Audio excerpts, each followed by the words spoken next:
I think the best way to transition to the promo is to show you a sample of the materials that we actually have to promote the program. Bear with me, some of you have seen this video before, but I find that every time I see it, it's just inspiring again. So this is a promo video that the partners, Alan and Joanne, so the Catholic CISCO, they call them, the Catholic School Center for Excellence in their diocese. So they are generous enough to share their materials with us. And they were the ones who produced this video, which showcases the program.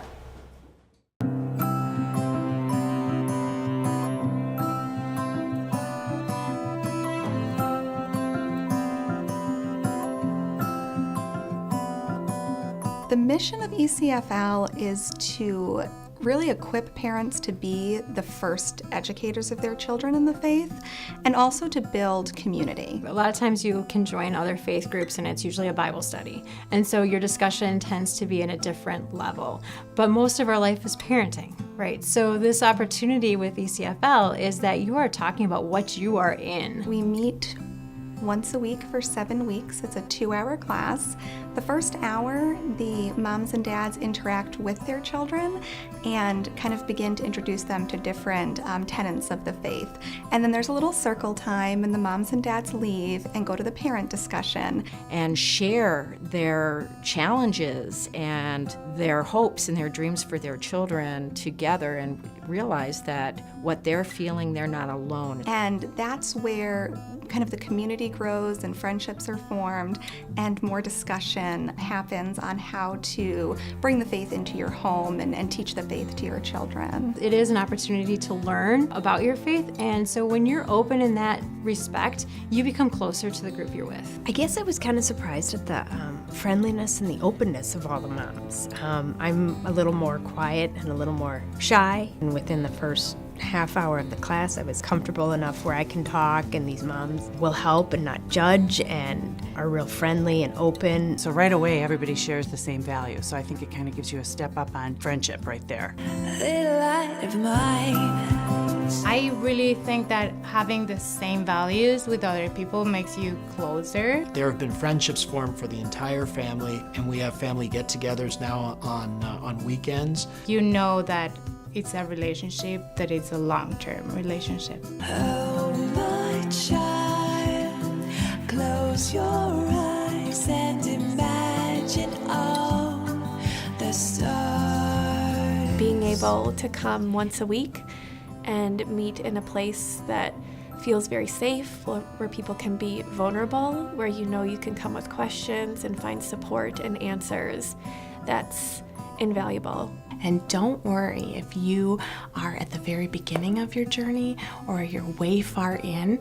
We are a community and we can learn from one another. For me, Catholicism has always felt like everybody is welcome and come as you are. So if you don't have a faith life but you want one, this is a great place to start, because you are educating your children as the primary educator, and it's a great way to be able to learn with your child along the way. My husband and we're multi-faith, and within that, what's lovely is the kids are learning at the same time we are relearning, or for my husband, the first time learning some of the Catholic traditions. Before we had children, I wasn't going to church regularly, and I definitely wasn't praying in front of anyone. But since really having children, it's become very important, I think, to be a great example for the kids. I was a little bit concerned on how am I gonna pass my faith to such a young child. So I really believe in ECFL as a way to incorporate that into very young minds. Motherhood and parenthood is really challenging, and then I think it can also be challenging to be a Catholic in this day and age, and the information that we've been given just already has helped us put some small kind of traditions into play at home. Something that I never would have thought about was just how important it is for the kids to see us praying. They make a prayer book. Each week they'll add a prayer, and a lot of the comments were about bringing prayer into their home and praying with their children. I've learned through ECFL that just everyday life moments, I can make faith-based to my kids. Let's look at God's creation, let's look at the clouds and the trees, and be thankful for what we have. On our way to school now, we'll talk about set an intention for the day so everyone can pick something that they want to focus on. That's given them that independence and sort of that initiation of how do I want my day to look and what am I going to ask of God? One parent shared that she likes to show Jesus with other children to remember that Jesus loves us, and it just gives the children a really wonderful image. So what I did was I put an image above each of my children's bed of a Jesus hugging a little child. When they see an ambulance go by, I hope everyone's okay. And we do a lot of talk about gratitude in our family. And so even those very small practices on a daily basis, I think it's nice because it weaves in a much bigger conversation. There's not a better gift than to be able to pass your faith to your children. It feels like a circle of wisdom. We all learn from each other, and we're all better because we're in it together. They might just say, I've only been to Mass a couple times, or I haven't been to Mass in a few years, but I just had some children and I feel like I need to get back on track and I don't know how to do that. And if that is you, this class is for you. Little light of mine, will you shine?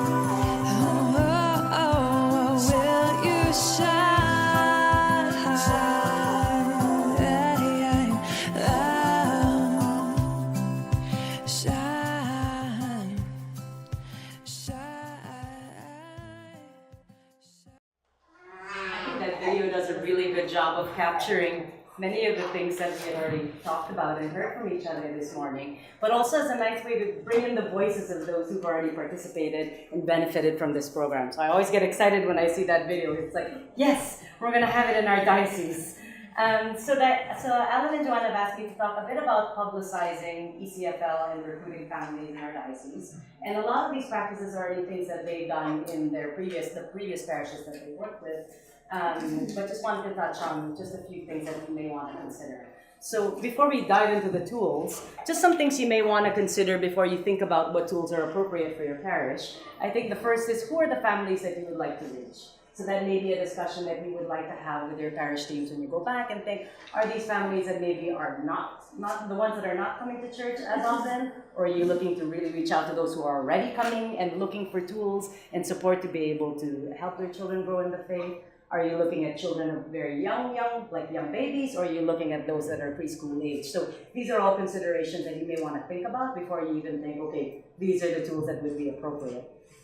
Once you've identified your audience, I think the next piece is then, where do they go for information? So if it's trying to outreach to families that may not be coming to church, it may be going to your Starbucks or your library or maybe the school. So I think that really influences which is the best way to reach them and what tools you would use.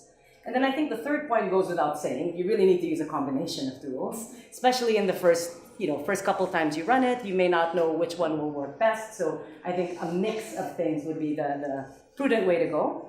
And then the last is, I think this is a no-brainer for anybody who's done outreach for ministry. There is no substitute for personal contact. So that personal invitation, using Father Carlos to identify people as they come out of Mass, those are all fantastic ways to be able to really make people feel like they're welcome and that this program is for them. So, as I mentioned, we are so blessed that Cisco has generously shared some of the materials that they've created. We're really blessed that we're just a few steps behind them, so they already have some really nice looking materials to use. So one thing you may want to consider would be using social media. So if you decide to use Facebook, for example, they've created some graphics that you could use for a Facebook ad or for a Facebook event.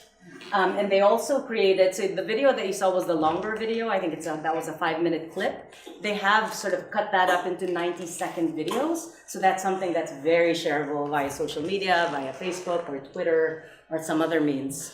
And I should mention right now is what we're trying to do is gather all of these resources, and we plan to create a resource page. So Berna, thank you for the idea. When we first met with St. John Vianney, they're like, wouldn't it be great if we had a resource page? So we're working with our communications team to create a web page where all of these resources will be accessible to you. So that's in the works.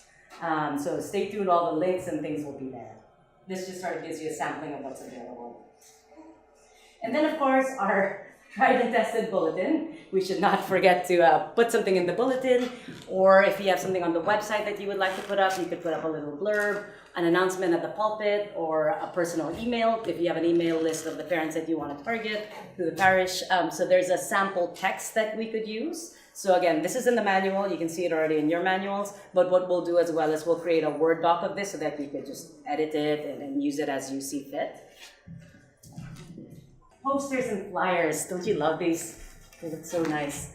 So the posters, obviously, we can use them on our parish bulletin board. So as I mentioned, if you're trying to outreach to others who perhaps are not coming to church, you may want to consider, the coffee shops, the libraries, the schools. So depending on your relationship with your schools, you may want to ask if you could put out a poster there as well. So this is a larger sized one, the one on the left, and this other one is an 8.5 by 11. So that's something that you could insert in the bulletin or maybe hand out after Mass. So if you, for example, are trying to reach out to parents, let's say of babies, if you have a list of people who will come to baptism, that might be the nice letter that you may send out. If you get the pastor's signature, even better. Not only does it, does it show the parents that it is the pastor's personal invitation to them, but also is a way for them to keep the pastor in the loop in terms of the benefits of the program. So we'll create a Word doc that you could use for that one and edit. Before I move on to the next slide, any questions or thoughts? Are these the kinds of things that you think would be useful for you? Right? Would that particular letter work Yes. also for like a registration for kindergarten children? Could be. I think a flyer might be useful too, right, for that one. So have a look at the text, it's in there, but you can edit it as you see fit, right? So at least the basics are there, so it talks about the benefits of the program, what it is, and then you can obviously customize based on the application. And I think, if we're doing similar things, then that's something that we could share with each other as well, right? So that if you're already drafting something for your schools, then maybe somebody else will do the same thing. Right? So we can provide that opportunity to share amongst each other. So stay tuned. Working with our communications team to get that up and running, but in the meantime, if you're really raring to go, I already have most of these files, so I can easily send you the documents, the links, that kind of thing. But this is on my to-do list for next week to kind of polish up and finalize, and then hand it over to our communications team to put up on the website. All right, and I think ECFL is really a great way for us to be able to strengthen our relationships with our schools. I know most of you have schools, except for St. Pat's, but obviously there's schools in the vicinity. So, think about the program as a way to be able to, as we know, it's the home, it's the school, and it's the parish, right? That's kind of the three-legged stool that really, if working in tandem together, can really support families in forming their kids in the faith. So there are a few ideas that they had shared from their diocese. So some ideas, again, depends on the strength of your relationship with your school, what they're willing to do, and so on. But here's sort of a menu of ideas. The first is a guest visit. So perhaps you can invite a preschool teacher or maybe the principal to come and maybe read a story to the kids or maybe lead a prayer. So maybe in one of your classes, you can invite somebody from the school to have a presence, to see the class, and also to create that link between the parents and the schools. The second idea is a school tour, so you could maybe add that on. One of the suggestions that they had in the book was maybe as part of a scavenger hunt, they can go to the school and have a little field trip and look for things, or, so again, it could be an add-on to the existing program that you're offering. The third is you may want to work with, so if you have some preschool teachers that are really keen to look for creative activities, service-oriented that they may want to do, why not get them to make a gift for your ECFL family? So it could be a craft that they could do, and then they could come, and that's something that you could give to your families from the kindergarten kids in their schools. So it's a nice way to get them to do something in service, but also to start to link the two together. And then the fourth bullet, share the ECFL story through the school. So again, if your school is open to posting things either on their website or through their social media, or even through the letters that they send out, then once you've maybe had a first go at the program, maybe a little write-up, if you're able to take some photos and share that with the school, then that would be great because it starts to spread the word, and I think it starts to pave the way and make it easier for you to do outreach the next time around. So I think even in the first go, think about what might you want to gather, collect, so that you have something you have a story to tell, and you have something to share with us through the schools or through the parish. The second to the last bullet is inform families of the school registration process. So again, our hope here too is that if families are still thinking about Catholic education, is that through the experience that they have with ECFL, they may be inspired to send their kids to Catholic school. So just give them the information if you know when the dates are. I think that's just a great way to sort of do the handoff to the schools. And then if it's possible to invite them to the school events, then that might be, again, a nice way to get the families in the schools. I remember when we met up with the folks at St. John Vianney, one of the great ideas that you had was, how about the Welcome to Kindergarten night? So that usually happens in May, right? So if you're thinking about maybe your fall outreach, so the next round of the program, you may want to think about when is your school doing the Welcome to Kindergarten night, have some of those nice colorful flyers. If you may have a presence there, then you can be there to personally invite and welcome the parents. So I think with the tools that they've developed, Cisco as well as Alan and Joanne, I think you've got quite a toolkit there to be able to draw from. It really just is a question of who are you targeting, what's the best way to reach them, and then get the tools that you need and get it out there. Because this is the first time we're running it, I think it would be really great to hear, sort of share amongst each other what's working and what's not. And then I think that shared wisdom will help make it easier the next time around when we're looking to promote it again. So anything to add, Alan and Joanne, in terms of your... Oh. All right. Yes. One thing. No problem. So most in Saga schools they have like a parish clerk in the council. Like a viewer, right? Yeah. Or you parish clerk at the... I think parish clerk. Yeah, but the parish clerk will be it will be the link between the parish and the school. Yes. So these can be brought to the school to the parish clerk.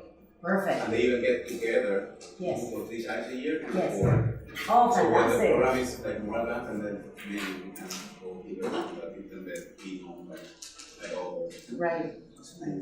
No, thanks for pointing that out. And I think as we were doing the go-around, I was really happy to hear that so many of you already have connections with the school, whether it's just relationship with the school, working in the school, on the parish, as a parish rep. So I think there's lots of touch points that we already have there. So I think it's just a matter of sort of activating those and getting the word out. So thanks for pointing that in.